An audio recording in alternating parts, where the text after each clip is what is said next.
అంటే పిఠాపురంలో మనం చూసుకున్నాం సార్, పవన్ కళ్యాణ్ టాపిక్ వచ్చింది చెప్పండి. పిఠాపురంలో వర్మ ఒక గేమ్ ఆడుతున్నాడు అనుకోవచ్చా సార్? వర్మ గేమ్ ఆడతారు కదా, బాధ పాపం. వర్మ త్యాగం చేయబట్టి ఇతను ఈ పొజిషన్కి వచ్చాడు, గెలిచాడు.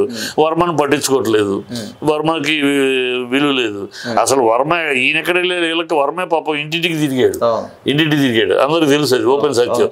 వర్మ సీట్ అది త్యాగం చేశాడు. ఈయన ఏదో త్యాగం చేస్తే ఈయన వల్లే గెలిచేసాడు, లేదా ఈయన పోయినసారి పోయినట్టు పోయేవాడు వర్మ లేకపోతే. వర్మ ఈయన ప్రాబ్లం ఇద్దరు గెలిచేశారని కూడా ఫీల్ అయిపోతున్నారు. ఈయన నలుగురు వేస్తే భిక్షతోటి 22 సీట్లు వచ్చినాయి. ఒక బీజేపీ వాళ్ళ ఓట్లన్నీ కన్వర్ట్ చేసింది, తెలుగుదేశం ఓట్లని కన్వర్ట్ చేసింది. వాళ్ళిద్దరు భిక్ష వేస్తే 22 సీట్లు వచ్చింది. ఇదేదో నా బలం అనుకుంటున్నాడు ఈయన. నీ బలం కాదు అది, నీ బలం ఏంటో గతంలో తెలిసిపోయింది కదా. 110 సీట్లు అంటే ఒక సీటే. అంటే సార్ మనం అంటే పార్టీ పరంగా పక్కన పెడితే సొంత జనసేన పార్టీ కార్యకర్తలను కూడా పట్టించుకునే పరిస్థితులు ఉన్నారు సార్. ఇంతకుముందు భగత్ మేము చూస్తున్న భగత్ సింగ్, మేము చూస్తున్న IPS అయిన అమ్మ కొట్టే కావ్య అని ఒక అమ్మాయి, ఆ అమ్మాయి నిన్న వచ్చి నా మీద ఇన్ని కేసులు అక్రమంగా పెడుతున్నారు, నేనేదో మంచి జరుగుతుంది అనుకున్నా, పవన్ కళ్యాణ్ గారు వస్తే అని మాట్లాడే పరిస్థితి వచ్చిందంటే అంటే ఎక్కడ లోపం వస్తుంది? పవన్ కళ్యాణ్ వస్తే అనుకున్నారు చూడమ్మా, అదే తప్పయింది. పవన్ కళ్యాణ్ వస్తే ఏమీ లేదు, పవన్ కళ్యాణ్ ఏం పీకలేడు, ఏమి చేయలేడు, పేరులో పీకే తప్పితే అసలు పీకేయగలిగేది ఏమీ లేదు అతని దగ్గర అనేది మాలాంటి వాళ్ళకి తెలుసు.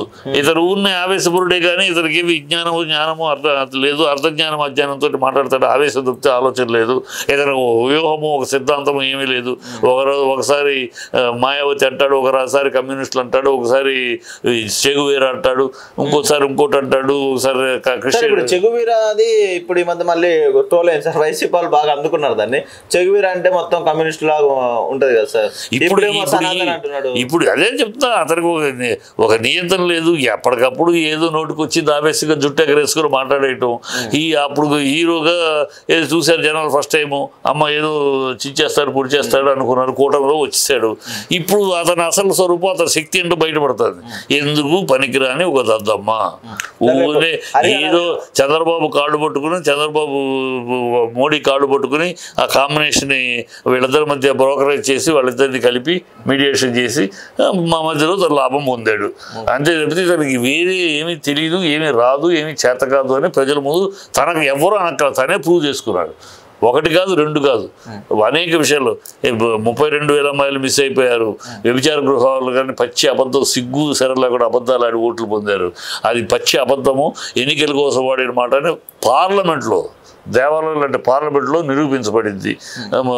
బండి సంజయ్ నిరూపించాడు అబద్ధం అని, దానికి సారీ చెప్పలేదు. ఇది స్పెషల్ స్టేటస్ గురించి చించారు, పొడిచారు.